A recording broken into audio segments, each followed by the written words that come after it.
이하 4장 아주 중요한 말씀이죠. 4장 엘리사의 기적을 통한 교훈 이런 제목으로 우리 같이 함께 말씀을 나누도록 하겠습니다. 오늘 말씀은 서론을 보고 본론을 가서 말씀을 두 개의 대지로 나눠서 함께 말씀에 은혜 받는 시간이 되기를 원합니다. 먼저 서론입니다. 엘리사가 처음 기적을 행한 것은 왕하 2장 19절 이하에 있는 말씀입니다. 이때 행하신 기적의 핵심은 무엇인가 하면 엘리사는 여리고에서 큰 능력을 행하는데 여리고의 백성들이 엘리사에게 도움을 구합니다. 그리고 엘리사는 여리고에서 물의 근원을 치유하는 기적을 통해 그 땅을 향한 생명의 근원이 여호와 하나님이신 것을 보여주십니다. 그리고 엘리사가 베델로 올라갑니다. 베델은 엘리사에겐 영적인 성장을 상징하는 곳이지만 지금의 백성들에게는 우상 숭배의 소굴이었습니다. 이렇게 패역한 상황 속에서 북이스라엘 백성들은 선지자에 대한 존중이 사라지고 오히려 하나님의 사람들이 위기의 시대를 맞이하게 되는 것을 볼 수 있습니다. 새롭게 하나님의 사역을 감당해야 하는 엘리사에게 그것은 큰 고통이었고 괴로움이 아닐 수 없었습니다. 바로 이러한 큰 그 기적 뒤에 바로 하나님만을 바라보도록 하고 하나님을 중심으로 가도록 해야 되는데 바로 이 베델은 그렇게 하지 못하고 여리고는 하나님을 구해서 그 은혜를 얻지만은 베델은 오히려 하나님의 사람을 존중하지 못하고 아이들마저도 놀려서 결국은 아이들이 저주를 받는 장면을 우리가 볼 수 있게 되었습니다.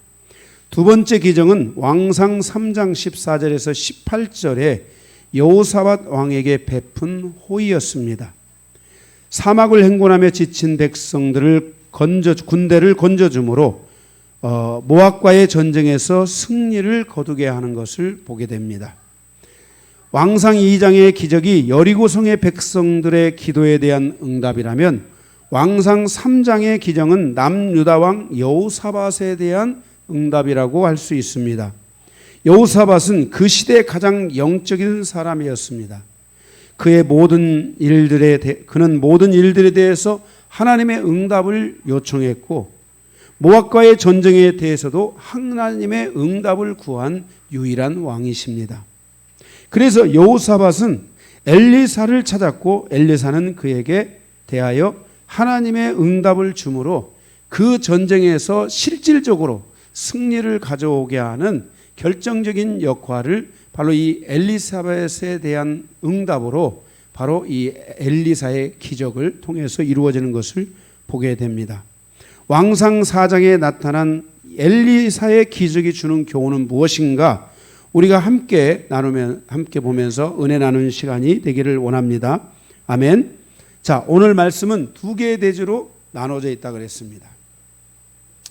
자, 첫 번째 대지입니다. 제자들의 가족에 대한 기적을 통한 교훈 1절에서 7절과 38절에서 44절에 있는 말씀입니다. 이 내용은 1절에서 7절의 내용은 기름을 얻게 하는 기적이고 38절에서 44절은 음식을 얻게 하는 기적인 것을 보게 됩니다. 1절에서 7절의 내용은 선지자의 제자들의 아내 중 한 여인이 엘리사에게 갑니다.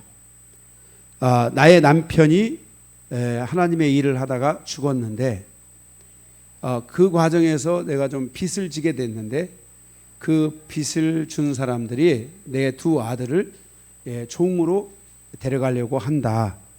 그러니 나는 어떻게 살아야 합니까? 라고 이렇게 엘리사에게 요청을 합니다. 그래서 엘리사가 그 이야기를 듣고 통을 다 있는 대로 빌려서 가져와라 해서 그 통에 기름을 이렇게 딸게 하는데 그 기름에 딸수록 기름이 그치는 게 아니라 그 통을 다 채웠는데 얼마나 많은 기름을 다 채웠겠어요. 그죠?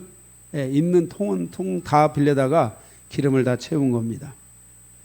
이렇게 해서 엘리사를 통해 기름을 얻고 그 기름으로 빚을 갚음으로 두 아들을 종으로 주지 않게 되고 남은 돈으로 두 아들과 생활할 수 있게 해 주었다는 이야기입니다. 하나님만을 바라보고 살아온 가정의 이야기죠.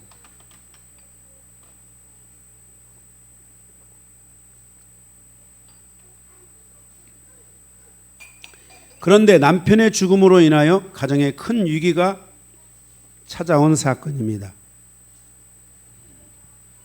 자기 자신의 부정적인 측면에서 자신의 잘못 때문에 발생한 위기가 아니라, 부정적인 측면에서 찾아온 위기가 아니라 하나님만을 바라보고 살아온 가정의 위기가, 잘못하면 하나님께 대한 상처를 받고 신앙에 대한 실망과 함께 절망을 맛볼 수 있는 상황이기에, 그런 상황에서 하나님께서 엘리사를 통해서 다시 새로운 희망을 가질 수 있도록 그 가정에 하나님이 이 물질의 문제를 풀어주시는 그런 내용입니다.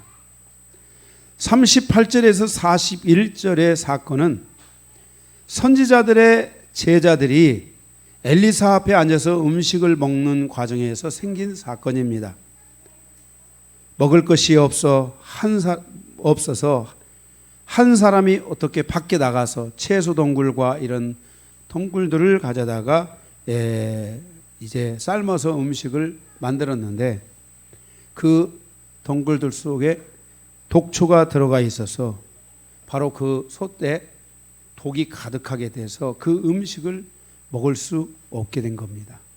만약에 그 음식을 못 먹는다면 기대감을 가졌던 그 제자들은 다 거기서 쫄딱 또 굶어야 되고, 정말 너무나 어렵고 힘든 상황이었습니다. 그런데 엘리사가 밀가루를 가져오라고 해가지고 그 밀가루를 그 독에 넣었는데 독이 싹 제거됩니다. 그리고 굶주린 제자들의 배를 채우는 내용이 나와 있는 것이 이 38절에서 41절의 내용입니다. 42절에서 44절은 처음 만든 떡을 가져옵니다. 이 처음 만든 떡이라는 것은 제사장의 몫입니다. 다시 말해서 한 제사장이 보리떡 20개와 채소를 가져다가 엘리사에게 주면서, 여기 100명의 사람들이 있지만은 이 사람들은 뭐 어떻게 다 먹었을 터인데, 엘리사 그리고 게하시 있으니까 게하시하고 엘리사에게 빵을, 그것을 먹으라고 제공해 주는 그런 장면이라고 할 수 있습니다. 그런데 엘리사가 그 떡과 그 채소를 거기에 앉아 있는 100명의 사람들에게 나누어 주라고 말합니다. 그러자 게하시가 이거를 어떻게 100명에게 이 20개하고 채소 조금 있는 걸 이걸 어떻게 다 100명의 사람들에게 나눠줍니까? 잘 먹는 사람들은 빵 20개 가지면 한 끼밖에 안 되는데, 그죠? 이걸 어떻게 나눠줍니까? 이러면서 얘기하니까 하나님께서 다 나눠줘야겠다. 먹고 남을 것이라고 말씀하셨다. 그래서 가서 실제 나눠줬는데 배부르게 다 먹고 그리고 많이 남았다 하는 내용의 이야기입니다.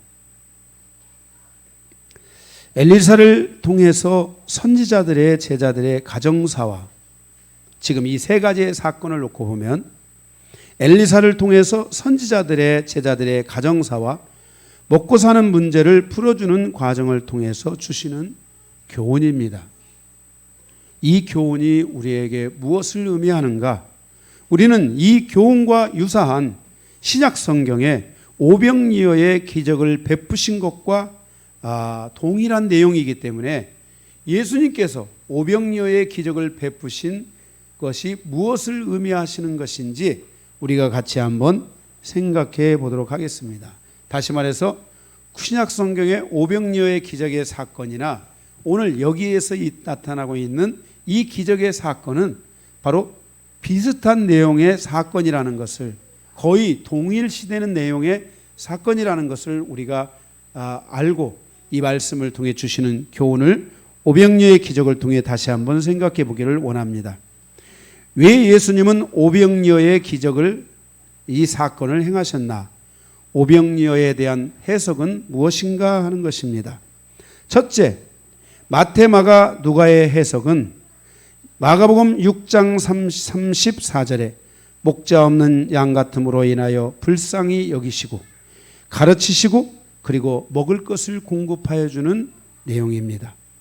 예수님을 따르고 있는 제자들이 대체로 보면 목적이 없이 주님을 따르고 있는 가난한 영혼들이었습니다. 주님을 따르는 것 같지만 믿음도 없고 따르는 무리들은 여전히 무겁고 배가 고프고 굶주려서 그 예수님을 따라가는 여정이 매우 쉽지만은 않다는 것을 보여주고 있습니다. 마치 그 당시도 북이스라엘은 처음부터 끝까지 악한 길로 나아가므로 믿음에 대한 목적을 잃어버리고 백성들은 피폐해지기 시작하고 백성들에게 걷어들인 그 세금은 그 르호보암의 문제점은 바로 여로보암의 문제점은 과다한 세금을 거두는 것이었잖아요. 과다한 세금을 통해 백성들을 돌아보지 않고 백성들이 핍절해지는 이런 일들이 있다 보니까 가난하고 배고픈 백성이 많아지기 시작했다는 것입니다. 이때는 정말로 많아졌다는 것을 우리는 성경을 통해서 볼 수 있게 되는 것입니다. 마가복음 6장 52절에 바닷가에서 그들이 그 떡 떼시는 일을 깨닫지 못하고 도리어 마음이 둔화해졌다고 책망합니다. 왜냐하면 떡을 해주고 나니까 그들이 떡에 관심으로 쏠려버리고 이 예수님에게 관심, 이 예수님이 이 기적을 통해 말씀하시려고 하는 하나님의 나라, 하나님의 의, 그리고 하나님의 다스림과 통치를 하나님께 대한 믿음을 가져가는 이런 일들을 잊어버리고 그런 것들은 소홀히 돼버리고 야 예수님이 떡도 주더라 우리 가면 또 떡 또 드실 거야 해가지고 예수님을 따라가는 목적이 배고픔을 채우기 위해서 따라가려고 하는 이런 모습을 보고 예수님이 실망하시는 장면이 나옵니다. 그리고 나서 마가복음 6장 52절의 바닷가에서 제자들도 주님을 따르지만은 주님이 누구인지를 모르고 있다는 것입니다. 바다 위를 걸어오신 분이 누구이고 그가 구약의 선지자들을 통해서 말씀하신 하나님이라는 것을 알지 못하고 예수님을 유령처럼 생각하면서 그들도 예수님을 쫓아가는 그 목적에 있어서 많은 부분이 진짜 하나님의 나라와 하나님의 생명을 쫓아서 가는 것보다는 육신적으로 뭔가 한 건 해보려고 하는 이런 잘못된 인식을 가지고 예수님을 쫓아가고 있었던 것을 보게 됩니다. 주님의 입장에서 보면 정처 없이 자신을 따르고 있는 무리들이나 1년이 넘게 예수님과 함께 했던 제자들이 예수님이 누구인지를 모르는 것과는 별로 차이가 없다는 것을 보여주고 있습니다. 바로 이 복음서의 핵심은 기독론입니다. 예수님이 누구인가입니다. 바로 이 오병이어의 기적의 사건을 통해서 마태와 마가와 누가에서 요청하고 있는 것은 이 떡을 베푸신 분이 누구인가? 이 오병이어의 기적을 베푸신 분이 누구인가? 그분이 우리에게 떡을 주시는 분인가가 아니라 그분이 진정으로 우리에게 무엇을 하시려고 우리에게 떡을 주고 있는가? 이런 것들에 대해서 관심을 갖기를 원했지만 제자들도 그 예수님을 따라오는 가난한 수없이 많은 사람들도 예수님이 누구인가에 대한 그 부분에 대해서는 그들이 놓치고 소홀히 하고 있었다는 것입니다. 다시 말해서 하나님과 나와의 만남이 이루어지는 삶이 중심이 돼야 되는데 예수님을 만나는 것 그 자체가 좋아야 되는데 예수님을 만나서 자기들의 배고픈 배를 줄인 배를 채우고 예수님을 만나서 그 인생에 뭔가 한 건 한탕을 해보고자 하는 이 잘못된 삶을 향해서 가고 있는 방향성을 가지고 있는 제자들과 사람들을 오병이어를 통해 깨우쳐주고 있다는 것입니다. 우리는 우리 인생사에서 배고픔이 있을 때가 있고 아픔이 있을 때가 있고 영혼이 묶여 있을 때가 있었습니다. 우리는 이러한 과정을 통해 주님이 나에게 은혜를 베푸시고 긍휼을 베푸시고 치유를 베푸시는 과정을 통해 나는 예수님이 누군가, 예수님은 어떤 분인가, 이거에 과연 우리가 얼마나 많은 관심을 갖고 얼마나 집중되어 가고 있는가를 우리는 돌아봐야 한다는 것입니다. 예수님과 교제하고 싶어져야 됩니다. 예수님을 만나보고 싶어야 합니다.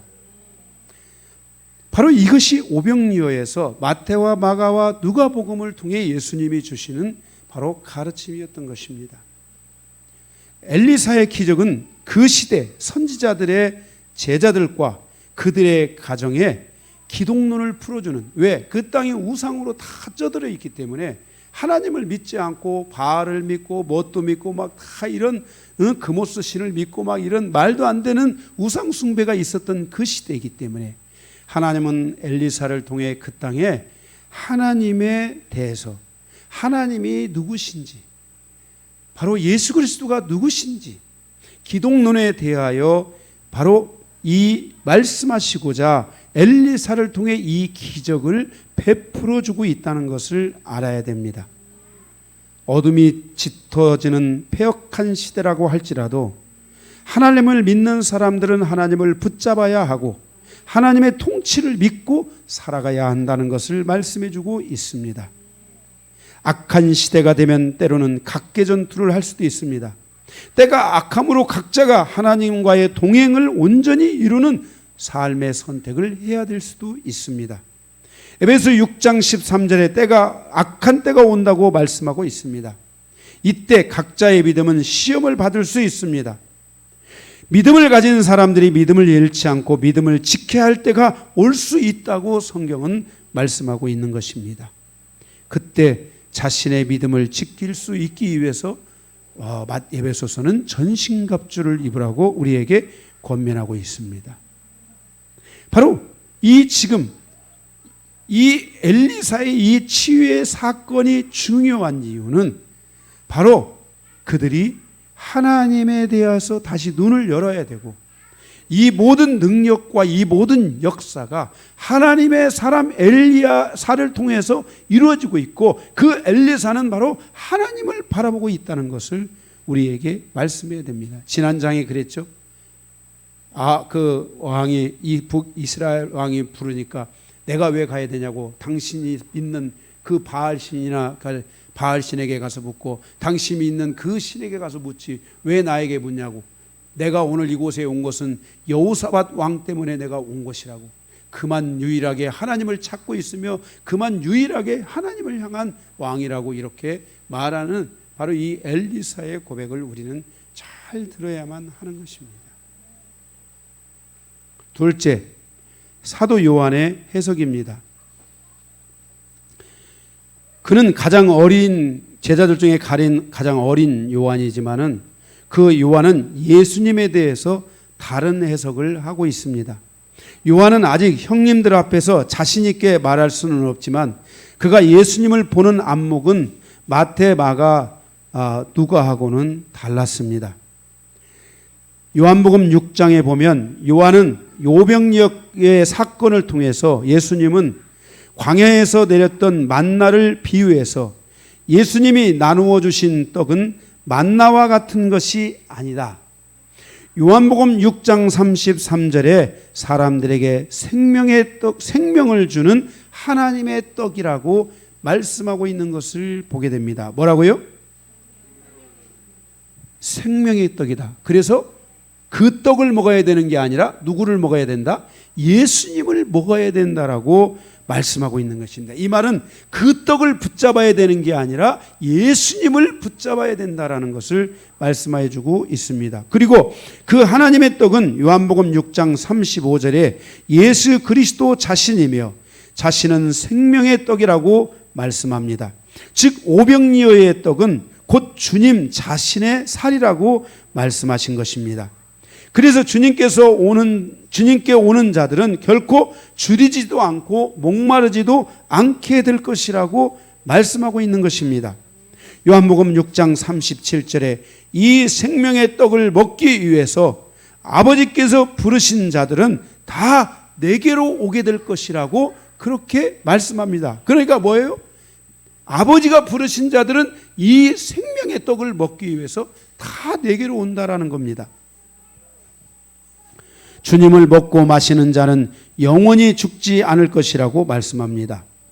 오병이어를 통해서 주시는 사도 요한의 교훈은 주님을 원하는 사람들, 주님을 먹는 사람들은 먹기 위해서 주님께 나오는 자가 아니라 주님의 생명을 얻기 위해서 나오는 심령이 되어야 된다는 것을 말씀하여 주고 있는 것입니다. 여러분들은 주님의 생명을 먹었습니까? 떡을 원하는 자가 아니라 주님을 원하는 자가 되어야 된다는 것입니다.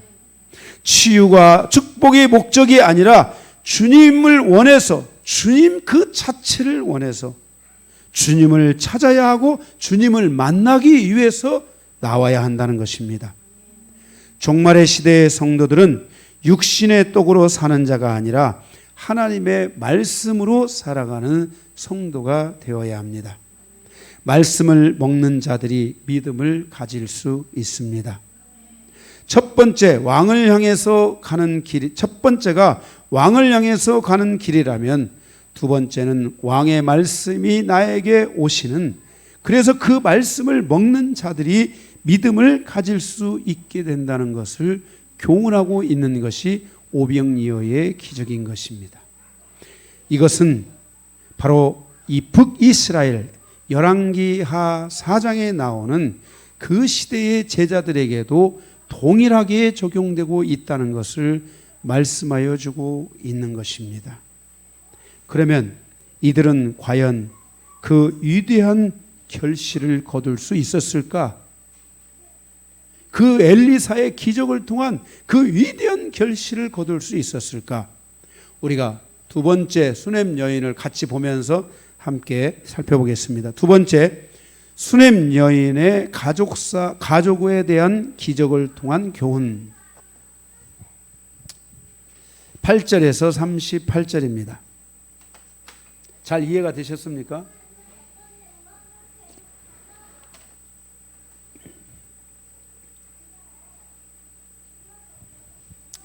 북이스라엘의 북쪽에 있는 수넴에 사는 여인이 엘리사를 하나님의 사람으로 여겨 그를 공개하는 이야기입니다. 다시 말해서 음식을 섬기고 하나님의 사람을 섬긴 이야기가 바로 수넴 여인의 이야기입니다. 우리가 성지순례 갔을 때 바로 갈멜산에 바로 그 엘리야의 그 동상이 있고 또 그 앞에 엘리사가 있었던 바로 그 방들이 있는데 거기 가서 우리도 앉아봤습니다. 거기에 보면은 그래서 이 음식을 공개한, 이 하나님의 사람을 공개한 이 사건을 통해서 주시는 교훈이 무엇인가? 여기에 대해서 우리가 세 가지의 교훈을 얻기를 원하는데, 첫 번째 가로 1번, 하나님의 리더십을 세운 사건이다 라는 것입니다. 영적인 리더십, 하나님의 리더십,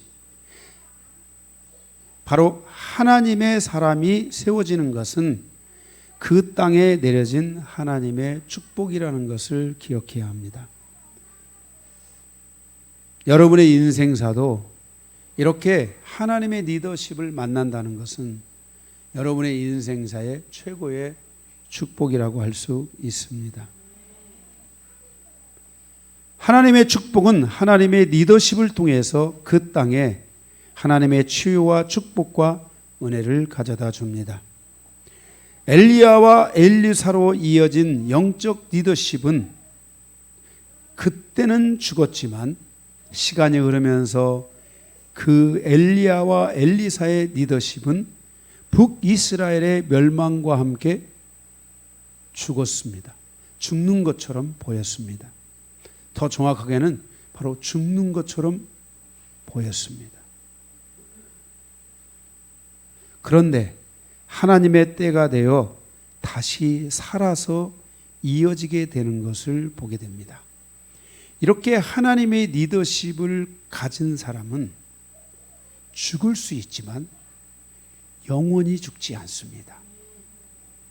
하나님의 리더십은 내 가슴에 품으면 때가 되면 그 리더십이 반드시 살아서 돌아온다는 것을 우리는 기억해야 합니다. 말라기 4장에 엘리야와 같은 자가 이 리더십의 길을 열 것이라고 예언했고, 말라기 4장에서 말씀하고 있는 엘리야, 즉 세례 요한이 나타나서 바로 이 리더십의 길을 예수님이 열게 되는 것을 보게 됩니다. 이 예수님의 리더십, 이 하나님의 리더십, 북이스라엘 땅에, 바로 그 버려진 땅에, 멸망의 땅에, 그 멸망하기 전 엘리야와 엘리사를 통해서 열어준 그 리더십, 별거 아닌 것 같은 그 리더십을 받아들이고 그 리더십을 가진 자들에 의해서 그 리더십은 사라지는 줄 알았는데 그 리더십은 사라지지 않고 때가 되어 다시 살아 돌아오는 것을 우리는 보게 됩니다. 이사야 선지자가 그 땅에 대하여 이사야 9장 1절에서 2절에 예언하기를, 전에 고통받는 자들에게는 흑암이 없으리로다. 옛적에는 여호와께서 스불론 땅과 납달리 땅이 멸시를 당하게 하셨더니, 바로 지금 그 땅입니다. 갈릴리 땅. 후에는 해변길과 요단 저편 이방의 갈릴리를 영화롭게 하셨느니라. 흥합을 행하던 백성이 큰 빛을 보고 사망의 그늘진 땅에 거두어진 자에게 빛이 비추도다 그랬습니다. 이렇게 엘리야와 엘리사를 통해서 이루어졌던 그 하나님의 리더십은 그 시대의 패역함과 함께 사라지는 것처럼 보였지만 하나님의 때가 되니까 다시 그 리더십이, 하나님의 리더십이 살아나는데, 바로 그 리더십의 길을 여는 자가 엘리야, 세례 요한이었고, 바로 그 리더십을 다시 가져오는 자가 예수 그리스도였다라는 것을 성경은 우리에게 말씀하고 있습니다. 이 예언이 마태복음 4장 12절에서 17절에 이루어지고 있는 것을 말씀하고 있습니다. 예수님은 그 땅에 오셔서 그 땅에 다시 하나님의 리더십을 세우고 예수님의 3년 반의 생애에 3년의 삶을 바로 갈릴리에서 보내시며 그 땅에 바로 하나님의 리더십, 영적인 리더십, 하나님의 사람이 세워지는 놀라운 일을 예수님이 거기서 이루시게 되는 것을 보게 됩니다.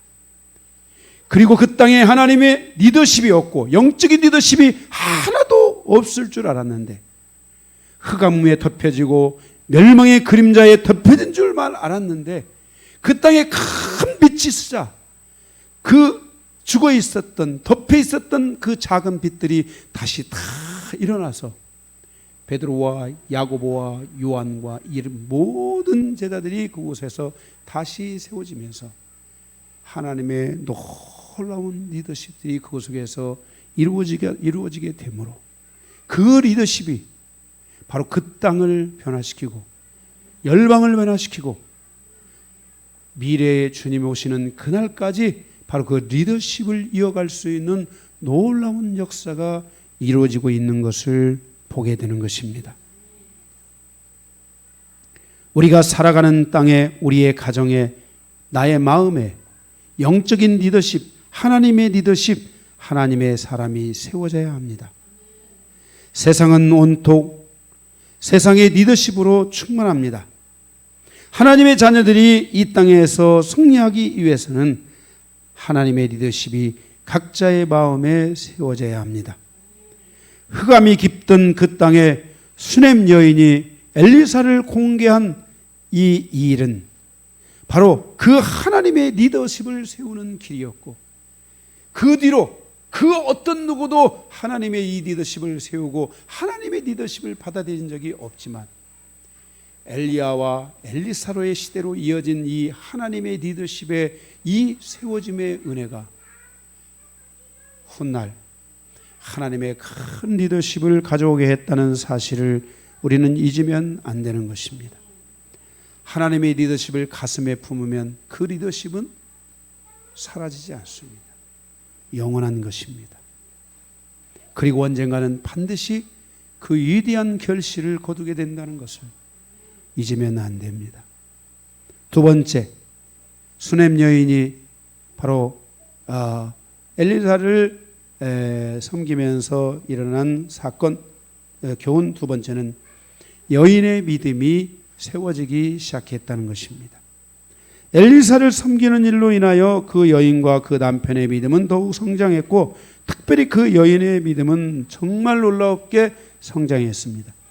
그 여인의 아들이 죽었을 때 그 여인은 엘리사의 방에 그 아이를 갖다가 놓고 문을 잠그고 아무에게도 그 아이가 죽은 사실을 말하지 않고, 남편에게도 말하지 않고, 남편에게 내가 잠깐 지금 어디를 갔다 오겠다고, 그 하나님의 사람을 만나오겠다고 얘기를 하고는, 그리고는 거기서 다름질을 해서 그리고 가서 엘리사를 만나서 엘리사에게 자기 아들의 죽음의 소식을 이야기하고, 어찌하여 나에게 이 아들을 주셨나이까? 이 말은 무슨 말이에요?